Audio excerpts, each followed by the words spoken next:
Cool. It works. Okay, well, after that exciting colloquium and all of the news that's happening, we get to come back to the real stuff. And Daniel Baker is going to tell us about statistical tools for scintillation, scintillometry studies, but drawn from a CMB background. So 15 plus 5. So hi everyone, I'm just going to be talking about some work I've been doing with Whaley and one of the postdocs here at CITA, Alex Van Engelen, on applying statistical tools from the CMB to the study of pulsar scintillometry. In particular, looking at the effects of orbital motion on the dynamic spectrum and how we can recover properties of pulsar orbits from those. Just a brief outline. Just going to do very quickly sort of the broad picture of how orbital motion shows up in the dynamic spectrum. Then briefly discuss the tool I'll be stealing from the CMB people, so the Huono-Komodo estimator, which is used for studying the effects of gravitational lensing on the CMB. And just do sort of an example of how it can be applied to scintillometry, and this sort of the takeaways of where we are now in the work and where we'll be going forward. So this is just the standard simple cartoon of scintillometry. So multiple path propagation through the interstellar medium creates an interference pattern as observed from the Earth. And then as the pulsar, the ISM, and the Earth all move relative to each other, we observe these scintillation features that evolve in time. And so as a general picture, I have a time scale that reflects sort of how quickly our line of sight is traversing features in the ISM. And so if you have a pulsar in a binary system orbiting its companion, then the pulsar's velocity is going to oscillate, which is going to lead to variations in the scale of these features in the dynamic spectrum. So this is just an example where it can be seen sort of by eye. This is a dynamic spectrum from double pulsar JO737 from Rickett et al.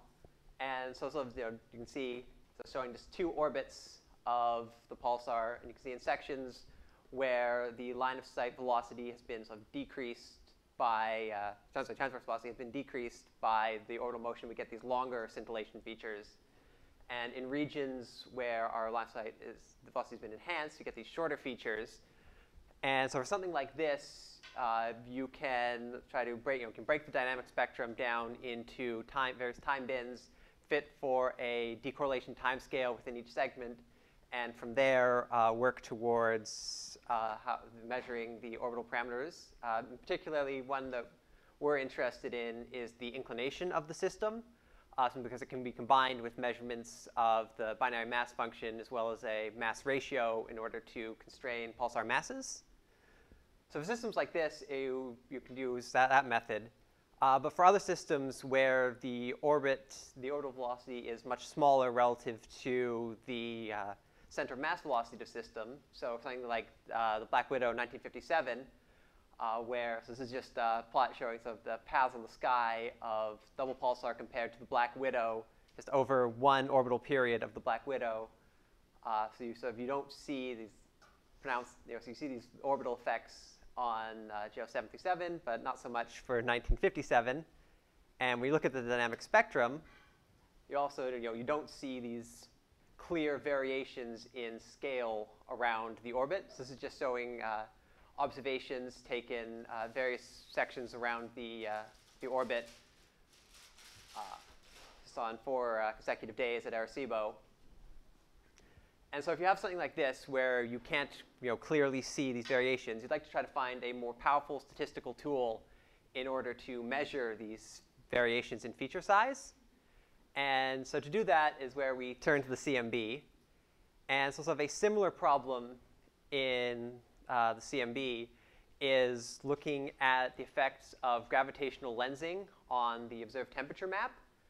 So the general effect of gravitational lensing is that if you observe the temperature at some point on the sky, it's been offset from its true position as the light propagates through past intervening gravitational masses, sort of offset by this gradient of projected gravitational potential. And so this introduces, among other things, non-stationarity into the observed temperature map. And so the consistently sized features in the CMB now vary in size across the sky. It's sort of broadly similar idea to the way that what would be normally consistently sized scintillation features vary around an orbit. And so if you're studying the CMB, you'd like to find some way to estimate this phi in order to either remove its effects from your map or to study the distribution of masses. So the tool that gets used for that is the Hunoko-Moto estimator. And so for the case of weak lensing, the effect is to correlate what would previously be uncorrelated Fourier modes, so in a way proportional to the effect of this gravitational lensing. And it's also important to note later that the proportionality is going to depend on the power spectrum of the underlying field. So in order to actually get a good get an unbiased estimator, you're going to have a sense of what the underlying statistics of the field should be. So from this estimate, from these correlations, it sort of suggests that you could find an estimator for phi by just doing some weighted average of products of Fourier modes. So you can just apply some appropriate filtering function to try to minimize the variance of the recovered lens, and then some overall scaling just to make sure that you are truly an unbiased estimator for this phi. So since they have a tool for studying how these features vary on the sky in the CMB, how can we apply that to scintillometry? So if we think of our observed dynamic spectrum as just being related to the dynamic spectrum of the SIM pulsar moving sort of along the center of mass velocity of the system, the effect of orbital motion to stretch or compress these features can also be represented as sort of adding our own phi offset to some stationary field. And so we can apply the same estimator to study that. And if you want to, you can relate this back to sort of the fitted timescale of scintillation from a decorrelation timescale. I know the phi double prime is sort of a fractional change in this timescale. So that's sort of the broad picture. And I'm going to make an apology now. Going forward, because I stole this from CMB for weak gravitational lensing, I'm probably going to fairly frequently talk about lensing of the dynamic spectra.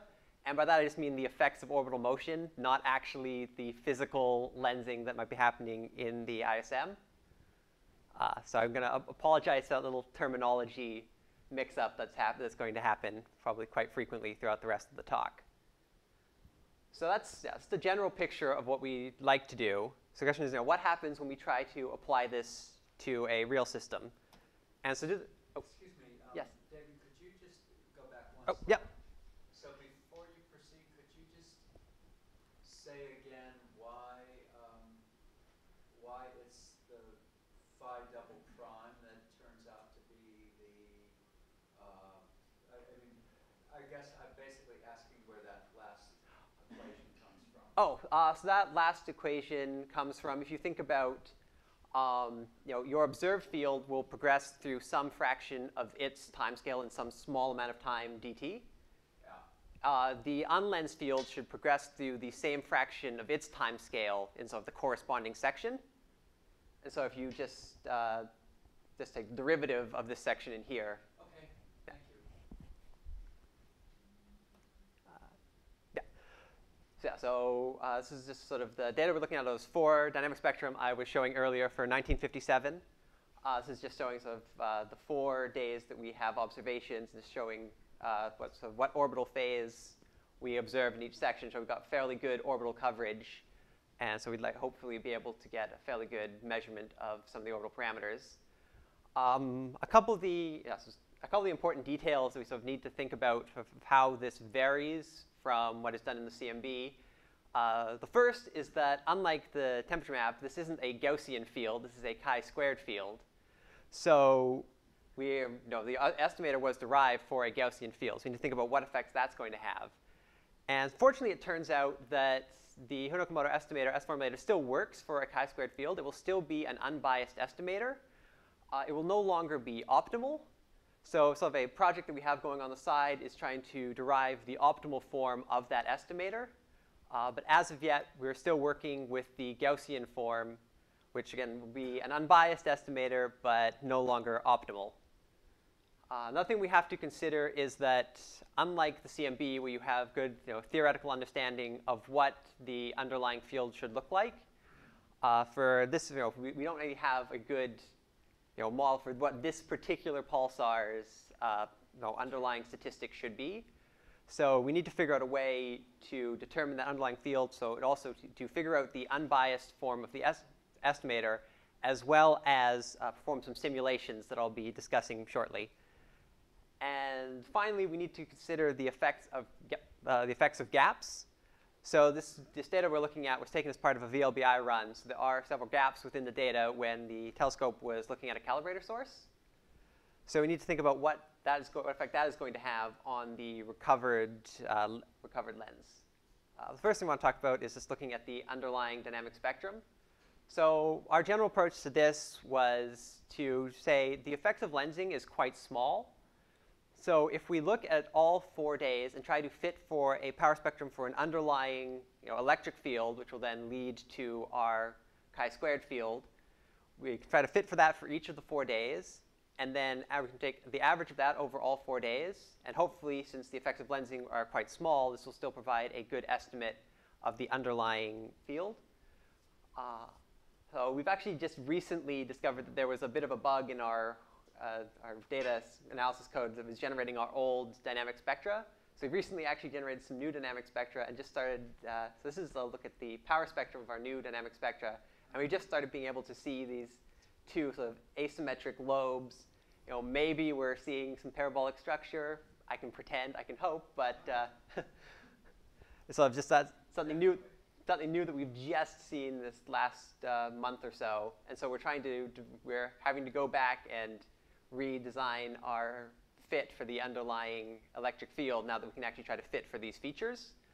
So currently we don't have that nice fit, so we cannot perform the final analysis on the real data with an unbiased estimator.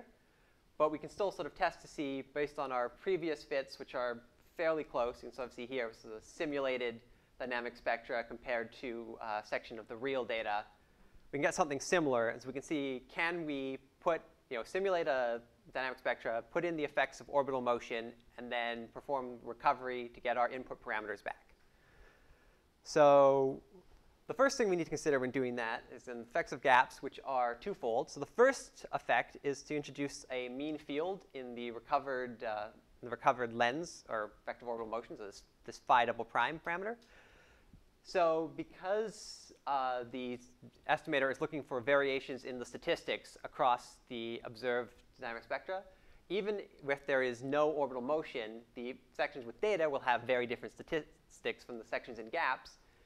And so you'll still get some false lensing signal. So this is just showing if we simulate many dynamic spectra without the effect of orbital motion, average the recovery, we get this blue curve. Orange is just showing the mask that's applied on the data, so where there are gaps in actual data. Sorry, but this first section here, I realized I think I put in the wrong mask for this plot. This is actually masked out as well here. So all the masked areas sort of have this offset from the actual sections with data.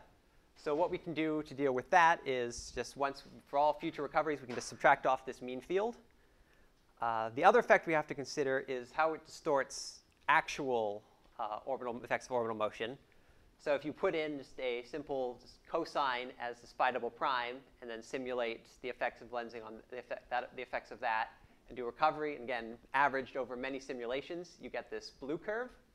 So again, you get the sections in the gap, so you can't actually recover anything about the orbital motion. So what we can do in order to take this back into account is to simulate and then recovered lenses for single frequency sine and cosine waves, just for all the relevant frequencies that we're examining, and see how power in each of those frequencies maps into power in other frequencies. This is just looking at the power spectrum of this recovered lens, but just the power of our single input cosine wave. And so we can try to use that to make a mapping between an input lens and an output lens. And so what that looks like in a simulated test, so this is just some simulated data. We assume just a really simple, just linear, one-dimensional lens on the sky. Before we add in the effects of orbital motion and then adding in the effects of orbital motion, don't look for anything here because the whole point is that you can't see anything. But when you actually do the recovery, and again, this is these plots are showing the average recovery over many simulations. So we input a lens of the form of this orange curve. We recover average over many sims, this blue curve. And then when we apply our transfer functions we get from simulations to the orange curve, we get the green curve. And again, this is just showing it in the power spectrum. It sort of diverges a bit towards the end and also in these sections because we have yet to actually simulate every single transfer function. I believe we're only about to this area. So power that gets mapped backwards from these sections could be offsetting those, and then we just don't have good sense of the transfer functions out here. And more importantly than these visual things, we can also test from a single run, can we try to fit for this inclination of the orbit, as well as this omega parameter, which is just the orientation of the orbit relative to the lens. And so this is just a comparison of our input and recovered values, and they seem to actually be agreeing quite nicely. And so yeah, the big takeaways are that it appears that the Hunoko-Komodo estimator can be applied to detect the effects of orbital motion on a reasonable scale for a system like 1957. This allows us to get measurements of the inclination of the system. And going forward, we're hoping that a better fit to the underlying power spectrum will provide us with an actual value for the real data. Thanks. Okay, thank you very much. Okay, Daniel. Yes, please. What is the motivation to apply these, you've got a code which has just two parameters. Why apply a non-parametric method to, Sorry, I can't quite hear you. Could you speak up? Sorry. you're trying to apply, to get that phi as a function of t, which has, that's a code with just a few parameters. Oh. You're applying non-parametric method for that, so what's the motivation for that? Yeah, so this was just a simple test to see whether or not, on a scale that we might expect to observe this effect on, whether or not we could actually do a recovery. The actual recovery from the data, so this phi double prime we recover in the end will be independent of whatever model we use, and then we can just try to fit it to whatever model we feel is most appropriate. So yeah, this one was just a simple model to test, whether or not something on the scale that we expect. Oh, so you mean that the orbital motion that you are talking about, the motion, the astrometric motion that you are talking about doesn't have to be an orbital motion, right? Oh yeah, you could get any change from a constant velocity. Yeah, so this will detect any variations in those feature sizes. So if you have other effects that are varying that, you can detect those as well. Okay, other questions? Barney? So did you apply this technique to the double pulsar data?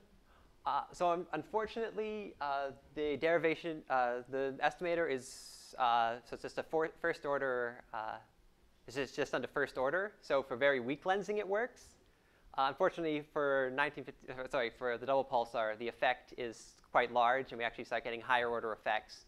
So we don't actually, so we aren't able to get a good measurement there. So this is strictly for systems with like the Black Widow, where the effect is very small. So when you say the effect, that is the orbital motion is small. Yeah. Relative to what? So relative to the effective velocity, so the combination of the Earth's velocity, the ISM velocity, and the pulsar's velocity projected to. By the way, there is a student on Blakenhead is working on. No. Just waiting for that.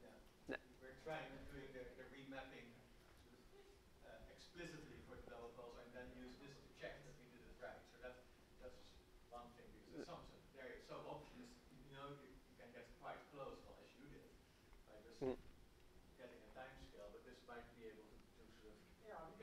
see the Yeah. comparison. Yeah. Yeah. We're actually hoping, we hope we can chat a bit more about that later. Yeah.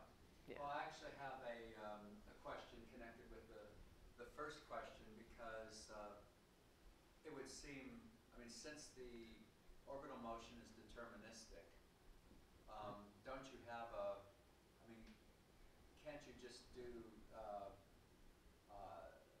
basically a much more direct fit for the amplitude of the signal in the data? So just again, like do the fit for the correlation timescale, or just Yeah, I mean, I I'm think, just I think you're asking the same question as Artem did. So Yeah. I'll give it Oh. a shot. Yeah. I'll give it a shot at Sorry. answering it, which is you're asking, since you know a lot more about the system, you shouldn't think, Yeah. you don't need to leave the period completely unknown or the Yeah. phase completely Yeah. unknown. In fact, you know exactly Yeah. what that Right. phase is, what these things are. In the CMB lensing formulation, you can prove that estimating these velocity changes first and fitting after commutes with the operation, meaning there's nothing lost to doing it completely generically, and that's a surprise, but that's probably true for CMB lensing. That there's a commutation of the orders. Otherwise, you might wonder maybe there's a better estimator if I knew something about my system. And the answer is no, there's not. This estimator is completely global and does not lose any information, and all information is preserved, and you can fit for the orbit at the end of the recovery, as opposed to having to put it in first. They give you the exact same answer. Probably true. That's the CMB So lensing. is that true even when the phenomenon is, Daniel says, is strong effect?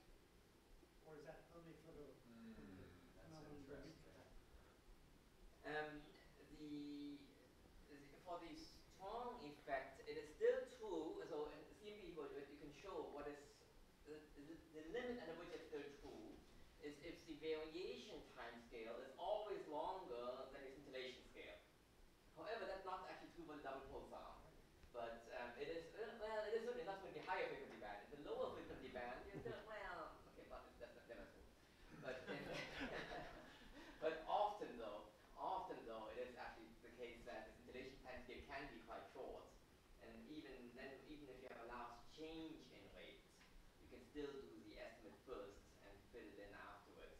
However, if you hit double pulsar, even that is not completely true. That the coherence length of the time scale in that case is not really shorter than the coherence length of the symbols. Well, also related to this, I'm wondering, do you include the presence of the Earth's motion in the analysis, or does that come out? So I mean, long term, we can include that effect. Again, similar to the Rickett paper. If you can try to calibrate orientations on the sky by doing the annual variations in the Earth's orbit. In theory, from this, we should be able to get measurements just from a single, 4-day run.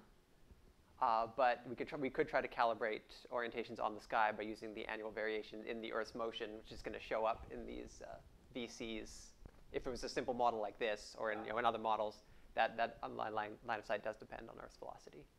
Because the other thing that we've talked about casually is that, I mean, since the Earth's motion comes in with a certain weighting factor in terms of screen location, let's say, and the pulsar motion is a 1 minus s as opposed to the s, then in fact there ought to be information there to, particularly when both ends of the system are moving around.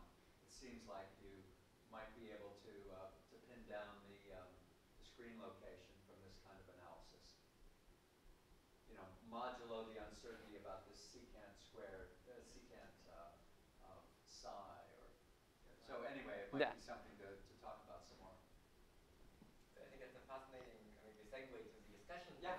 Yeah. Which is the complementary types of information that we can use to get geometric information on the screen, which I think both of these statements are. And of course, in this case, in one case, you have a